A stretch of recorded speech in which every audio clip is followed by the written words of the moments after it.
So let's go to Do Dissidents because they put out a funny clip. This clip here. It's pretty funny.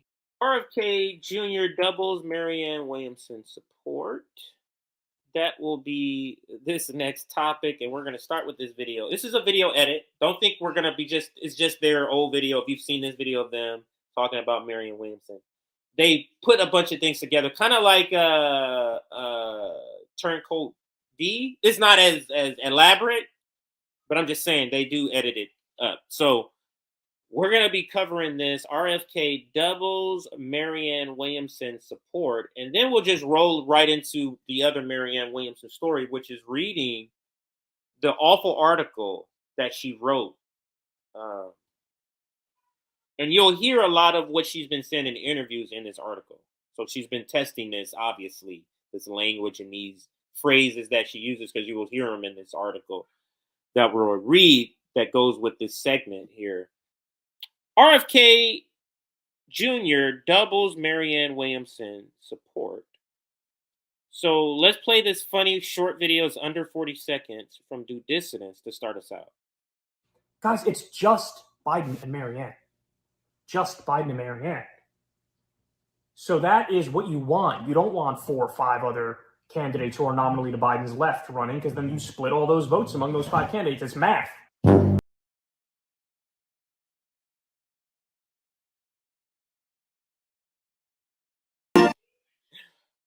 Now I'm going to turn the sound off.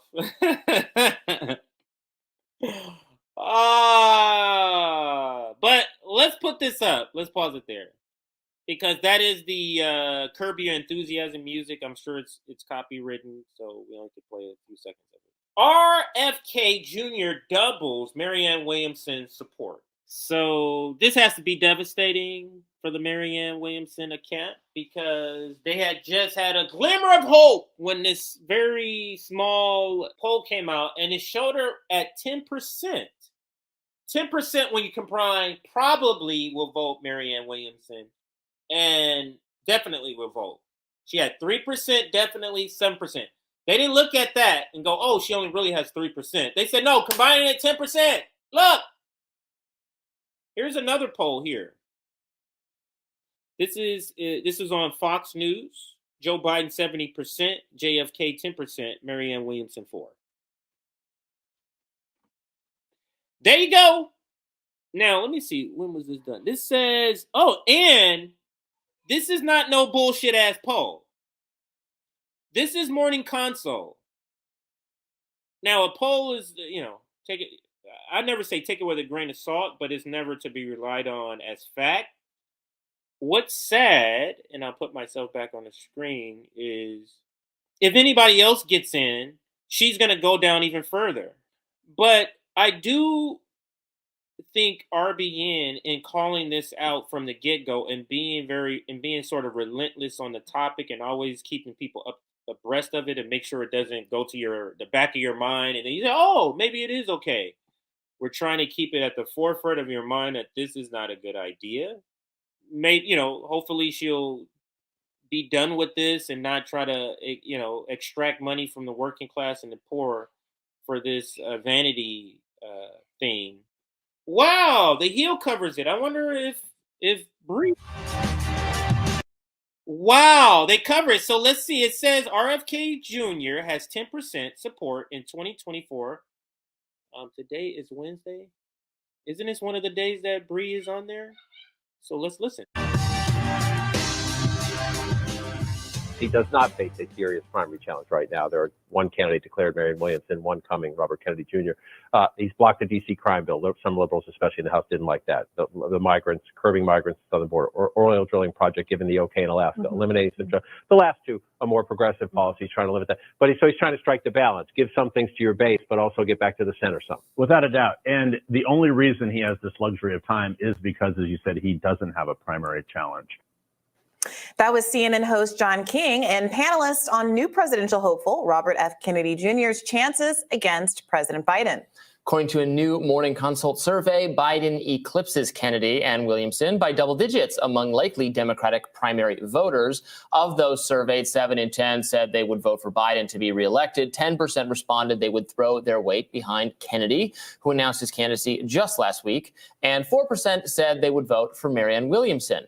Here to discuss further is Matt Sheffield, the publisher of Flux and host of the podcast Theory of Change, and also an alum, I believe, of Hill TV. Welcome back, Matt.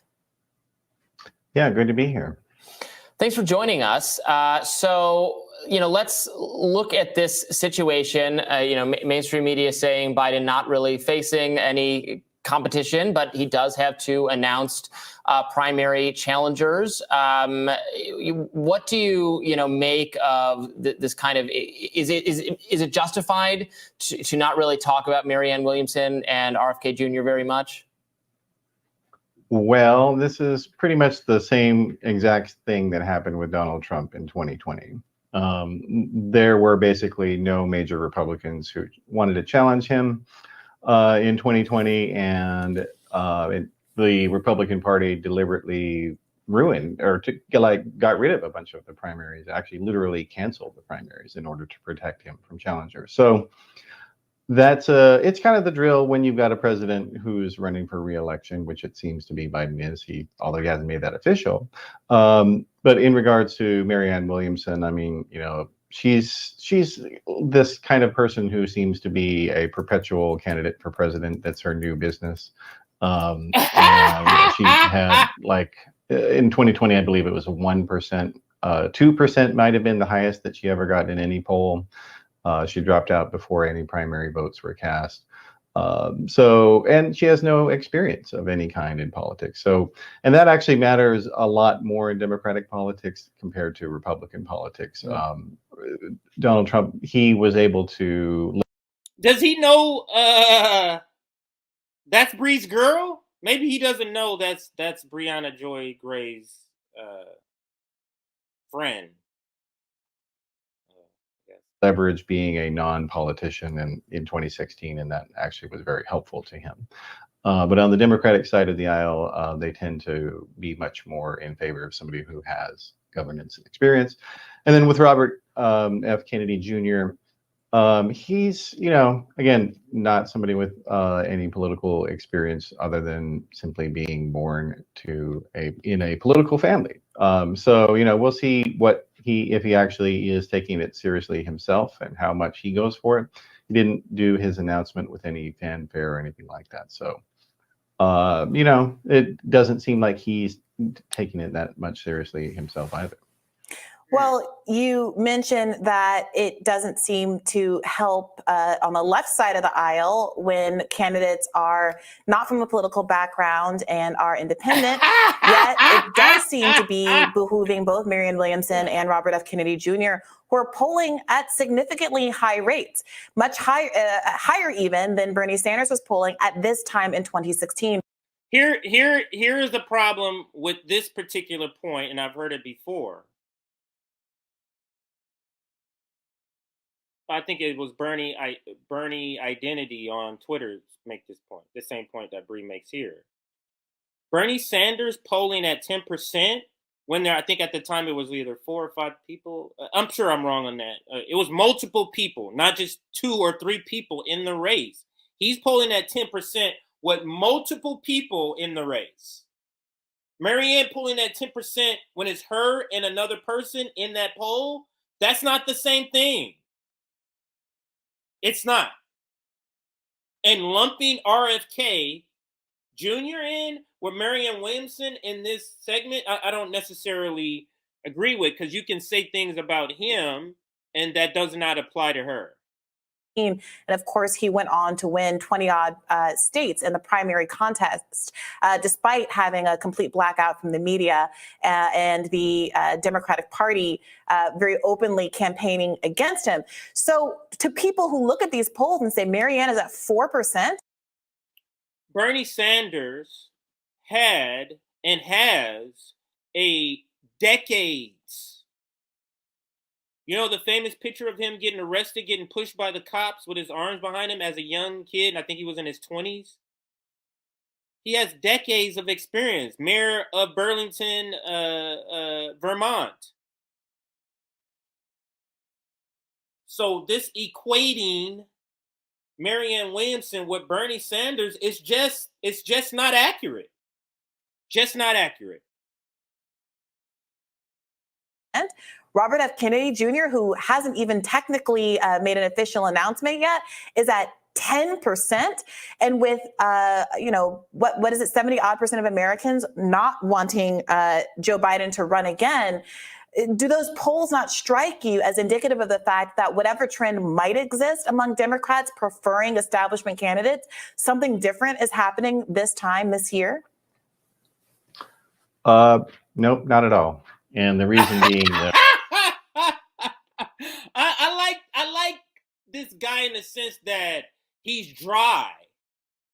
So it's like she said all this, he was like, no, it's not that. No. I think that's funny, but let's continue.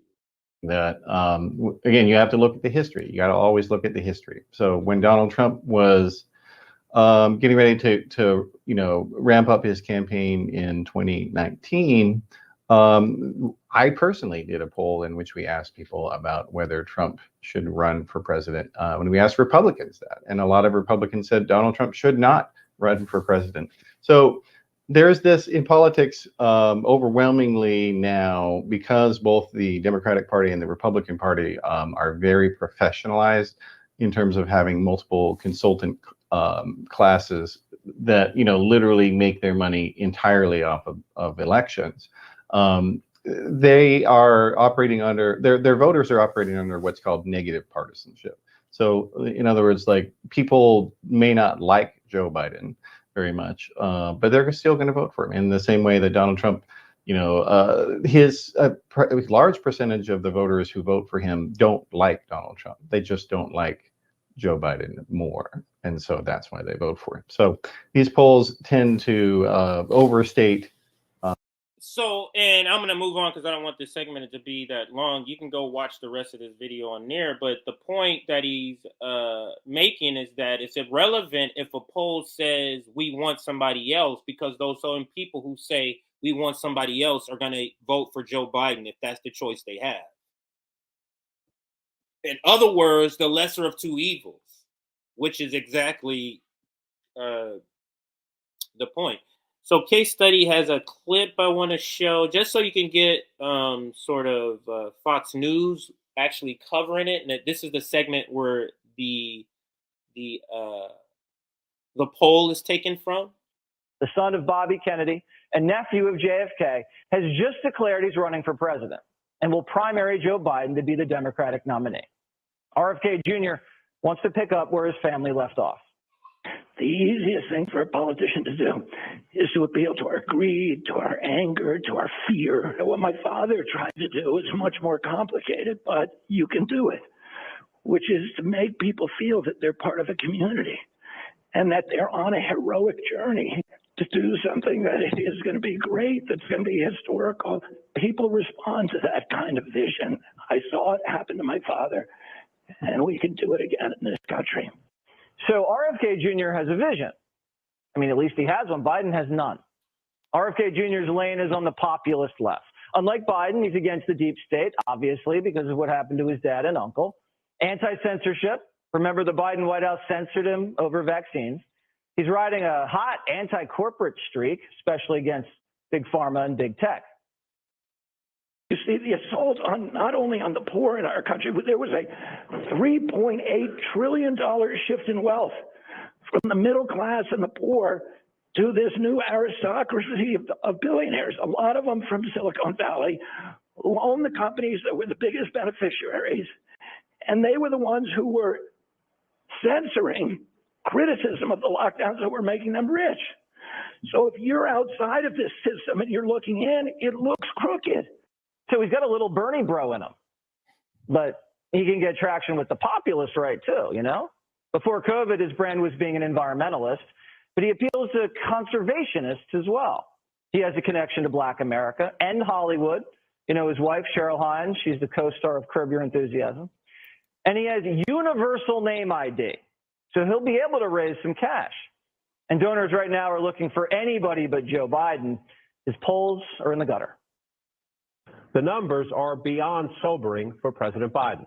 They tell us many, or in some cases most of you, have deep doubts about his performance and about the direction of the country right now. We asked the American people if he deserves re-election, if he deserves a second term. 32%, just a third of Americans in this poll, John, say yes. When we asked that back in December, it was up at 37%. So how's Biden going to play this thing out? The Kennedy family has a history of disruption, and the Kennedys are everything the Bidens wanted to be. Biden wanted to be a Kennedy so bad that he plagiarized them. Cannot measure the health of our children, the quality of our education, the joy of their play. The gross national product does not allow for the health of our children, the quality of their education, or the joy of their play. Our generation of Americans will pay any price, bear any burden, accept any challenge, and meet any hardship. We shall pay any price, bear any burden, meet any hardship. So is Biden going to plagiarize, hide, drop out, run? We have no idea. The DNC will probably rig it so there won't be a debate. And it's going to be tough for RFK Jr. to get on TV because Big Pharma pays the bills. But he is a Kennedy, and anything could happen. Let's bring in Dana Perino, my co-host on The Five and co-anchor. All right, I think we're going to end this part of the segment here.